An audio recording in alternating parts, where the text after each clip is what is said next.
रस्ता देखत मोरे आँखी पिरागे संसो मतन अधियागेगा। अब तो आ जाए गुरु बाबा जिए के आशीष आगेगा। रस्ता देखत मोरे आँखी पिरागे संसो मतन अधियागेगा। अब तो आ जाए गुरु बाबा जिए के आशीष आगेगा। अब तो आ जाए गुरु बाबा जिए के आशीष आगेगा।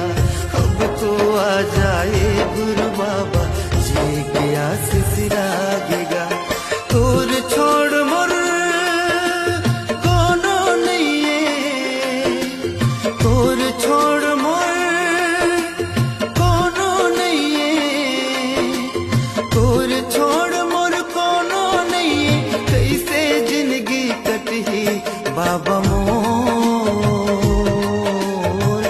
कब होही दर्शन बाबा को बाबा मोर,